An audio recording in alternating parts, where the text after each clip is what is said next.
नमस्कार दोस्तों, स्वागत है आपका की क्लासेस में 70वीं बीपीएससी के लिए। आज का अपना टॉपिक होने वाला है चंपारण सत्याग्रह के कारण, स्वरूप एवं गांधी जी की इसमें क्या भूमिका रही थी। विस्तार से इस टॉपिक के बारे में चर्चा करेंगे, लेकिन शुरू करने से पहले यदि आप चैनल पर नए हैं तो इसको जरूर सब्सक्राइब कर लें, पास वाले बेल आइकन को जरूर दबा लें। लगभग 80% लोग ऐसे हैं जो कि वीडियोस को तो लगातार देख रहे हैं, लेकिन वो सब्सक्राइब नहीं करते हैं, तो वो आप कर सकते हैं। चलिए बात करते हैं आज का जो अपना टॉपिक है। कहता है कि भारत के राष्ट्रीय आंदोलन का इतिहास में चंपारण सत्याग्रह जो कि 1917 में हुआ था, इसकी महत्वपूर्ण भूमिका है। यह सत्याग्रह महात्मा गांधी जी के नेतृत्व में चलने वाला उनका भारत में प्रथम सत्याग्रह था, जो कि सफल हुआ एवं राष्ट्रीय आंदोलन को इस सफलता से नई दिशा मिली और यह आंदोलन आगे आने वाले आंदोलनों का एक प्रमुख आधार बना। गांधी जी के साथ साथ आम जन में भी इस आंदोलन की सफलता से काफ़ी कॉन्फिडेंस आया। उन्हें ये पता चला कि इन्हें झुकाया जा सकता है। जिस नियम कानून का वो हवाला देते हुए लोग आम जनों को परेशान करते आ रहे थे, लेकिन गांधी जी के प्रयास से लोगों में जो एक अवधारणा थी कि हम उनसे नहीं जीत सकते हैं, ये टूट गई। लोग उत्साह से भर उठे। चंपारण का आंदोलन एक शोषणकारी आर्थिक व्यवस्था के विरुद्ध असंतोष तथा प्रतिशोध का परिणाम था। पूंजीवादी व्यवस्था के प्रभाव में वर्षों से कायम स्पर्धा के अंतर्गत यूरोपीय बड़े पैमाने पर नील की खेती एवं उत्पादन इस क्षेत्र में करते आ रहे थे। यह यूरोपीय नीलों के दीनहीन रैयतों के साथ लोमहर्षक अत्याचारों का विकृत रूप प्रदर्शित करता है। जो बड़े बड़े बागान मालिक थे, उनके द्वारा जो है इन्हें ज़बरदस्ती जो है नील की खेती कराई जाती थी। कहता है यूरोपीय नीलें बिहार में दो प्रकार के नील की खेती करती थी, जिरात और आसिम बार। इसके अंतर्गत तिनकठिया थी, कुर्तैल थी और खुशकी थी। ये तीनों इसके अंतर्गत था, जिरात आसिम बार के अंतर्गत। बात करें जिरात की तो कहता है कि इसके अंतर्गत वे अपनी सीधी देख रेख में अपने हल बैलों की सहायता से रैयतों द्वारा नील की खेती करवाते थे। अत्यंत कम मजदूरी पर नियुक्त इन रैयतों की दशा दयनीय बनी रहती थी, जिससे असंतोष का बना रहना स्वाभाविक था। हालांकि उन्होंने कभी इस चीज़ के विरोध के लिए हिम्मत ही नहीं की। अगर जिन्होंने की तो उनको दबा दिया गया। उनकी मजबूरी कह लें या उनका किस्मत कह लें कि उनके अंडर में उनको काम करना पड़ता था, और सज़ा के साथ कम वेतन, सज़ा ज़्यादा। आसिम बार की बात करता है तो इसके अंतर्गत नील्हे रैयतों के द्वारा उन्हीं के खेत में नील की खेती करवाते थे।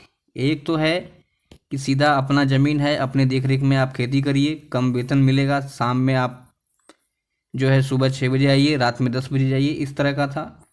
एक था कि आपके पास, किसानों के पास अपनी ज़मीन है, आप उस खेत में नील की खेती करोगे। और इसके अंतर्गत चंपारण में सबसे अधिक जो है यह प्रथा प्रचलित तिनकठिया व्यवस्था थी। चंपारण में ये क्या था तो कहता है कि इसके अंतर्गत रैयतों को अपने खेत के 3/20 भाग में नील को उपजाना अनिवार्य था। चूँकि नील की खेती काफ़ी कष्टदायी था तथा किसानों को बेहद कम कीमत पर अपना माल बेचना होता था, और इसकी खेती से ज़मीन भी जो है ये बंजर हो जाती थी। इस वजह से किसान जो है नील की खेती नहीं करना चाहते थे, और इस व्यवस्था के अंतर्गत किसानों को निम्न तरीकों से शोषित किया जाता था। उन्हें धमकी दी जाती थी, ज़बरदस्ती उनके साथ बेकार करवाया जाता था। किसान इसलिए नहीं करना चाहते थे नील की खेती क्योंकि उनका जो भूमि है वो बंजर हो जाता था। इसके अलावा जितनी मेहनत वे नील के पीछे करते थे, अगर उतना मेहनत किसी और फसल के पीछे करते तो उन्हें अच्छी खेती मिलती, उनका अच्छी आमदनी होती, लेकिन ऐसा वो कर नहीं सकते थे। ज़बरदस्ती उन्हें जो है नील की खेती करनी होती थी। काफ़ी कम दाम पर उन्हें अपना माल बेचना होता था और इसकी खेती में भी काफ़ी कष्टदायी है। लोगों के पैर जो हैं ये सड़ तक जाते थे, गल जाते थे। किसानों को धमकी देकर के काम करवाया जाता था। कम मजदूरी, बेकार नील नहीं उपजाने पर उन्हें भारी जुर्माना लगाया जाता था। अनुबंध समाप्त करने के बदले अन्य करों में अत्यधिक वृद्धि कर दी जाती थी। तो किसानों की मजबूरी थी। कहता है कि यूरोपीय नीलहों की चंपारण में जगह जगह कोठियाँ जो है ये बनी हुई थी। उनकी आमदनी का एकमात्र साधन यहाँ के किसानों का शोषण करना था। चंपारण में किसान बार बार तिनकठिया प्रथा के खिलाफ आंदोलन चलाए थे किसानों ने। 1912 में खोंदराय, पीर मोहम्मद जैसे लोगों के नेतृत्व में यह आंदोलन चला, परंतु इसे दबा दिया गया। कोई बहुत ज़्यादा जब परेशान हो जाता तो वो आंदोलन तो जरूर करता था, लेकिन उसके आंदोलन को या उसकी आवाज़ को दबा दिया जाता था, या तो फोर्सफुली या उसको लोभ दे करके। एक मास जो लोगों का जन समूह जो है कभी इसके खिलाफ खड़ा नहीं हुआ। 2 लोग, 4 लोग, 10 लोग खड़े हुए, एक गांव खड़ा हुआ, उसे दबा दिया गया।